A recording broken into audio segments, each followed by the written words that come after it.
पहला सवाल, जीएसआरटी डिपो में ब्रेकडाउन वैन का क्या काम होता है? ऑप्शन ए, यात्रियों को घर छोड़ना। बी, रास्ते में खराब हुई सरकारी बसों को रिपेयर करने या खींचकर डिपो लाने के लिए जाना। सी, वीआईपी लोगों को सुरक्षा देना। या फिर डी, मुफ्त ईंधन बांटना। इसका सही जवाब बी है। अच्छा। हाँ, इसमें ना मैकेनिक और जरूरी उपकरण होते हैं ताकि बस को तुरंत ठीक किया जा सके या सुरक्षित रूप से खींचकर डिपो वापस लाया जा सके। अरे वाह, मतलब पूरा चलता फिरता गैरेज। खैर, दूसरा सवाल, बसों में डैशबोर्ड कैमरों का प्राथमिक उपयोग क्या है? हाँ, ये बहुत जरूरी सवाल है जी। ऑप्शन ए, यात्रियों की तस्वीरें खींचना। बी, सड़क की स्थिति पर नजर रखना, दुर्घटनाओं के साक्ष्य जुटाना और चालक की निगरानी करना। सी, फिल्में रिकॉर्ड करना। या डी, इंटरनेट स्पीड बढ़ाना। ये तो काफी सीधा सा है, सही उत्तर बी है। हाँ, फिल्में तो नहीं रिकॉर्ड करेंगे। बिल्कुल।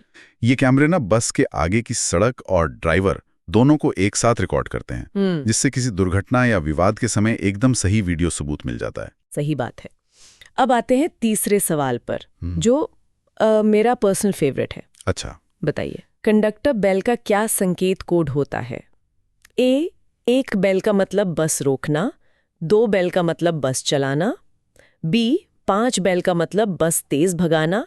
सी, घंटी बजाने से गाना बजता है। या डी, कोई निश्चित संकेत नहीं है। मतलब मुझे तो ये किसी सार्वजनिक परिवहन के सीक्रेट मोर्स कोड्स की तरह लगता है। हाँ, मोर्स कोड वाली बात आपने एकदम सही पकड़ी। इसका सही उत्तर ए है।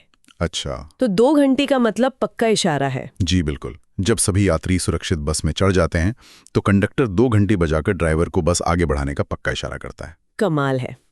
अच्छा, चौथा सवाल देखते हैं। डीलक्स और साधारण बसों में मुख्य अंतर क्या होता है? ए, डीलक्स बसों में बेहतर पुशबैक सीटें और कम स्टॉप्स होते हैं, जबकि किराया साधारण से थोड़ा अधिक होता है। बी, डीलक्स में केवल सोने की जगह होती है।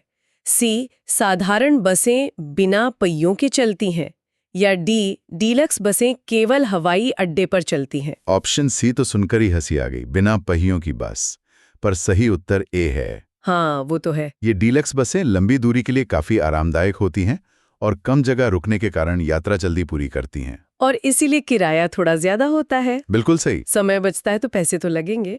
5वां सवाल, टिकट बुकिंग में जेंडर यानी लिंग विकल्प का सही चयन क्यों जरूरी है?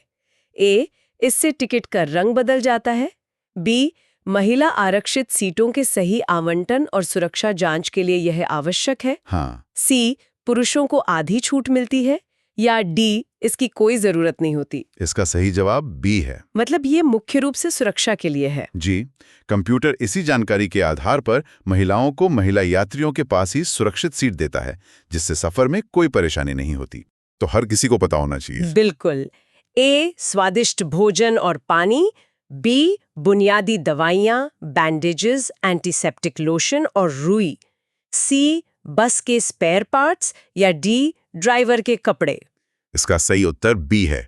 ये तो कानूनी नियम भी होगा ना? एकदम सही कहा आपने। ये एक सख्त कानूनी आवश्यकता है ताकि अचानक तबीयत खराब होने या चोट लगने पर अस्पताल पहुंचने से पहले ही यात्री का तुरंत प्राथमिक इलाज किया जा सके। सही कहा। कंडक्टर एक तरह से फर्स्ट रिस्पॉन्डर भी है। अब हमारा आखिरी और थोड़ा ट्रिकी सवाल। मैं तैयार हूं। यदि कोई यात्री टिकट के पैसे दे चुका है, कंडक्टर से अपना टिकट मांगना चाहिए क्योंकि बिना टिकट यात्रा करना अपराध है।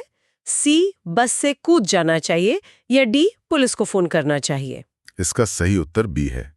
बहुत लोग ना इसमें गलती करते हैं। अच्छा, मतलब ऐसा नहीं कि कंडक्टर की गलती है तो हम बच जाएंगे। जी नहीं, सफर में वैध टिकट रखना हमेशा यात्री की जिम्मेदारी होती है।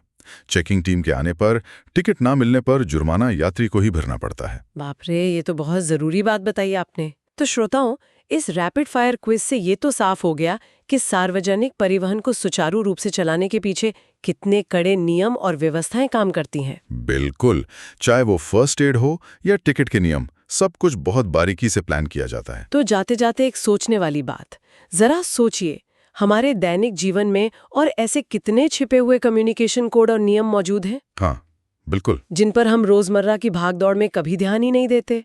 जैसे वो कंडक्टर की 2 घंटी। अगली बार जब भी सफर पर निकलें तो इस पूरी व्यवस्था पर जरूर गौर कीजिएगा। आज की इस विस्तृत चर्चा में हमारे साथ जुड़ने के लिए धन्यवाद।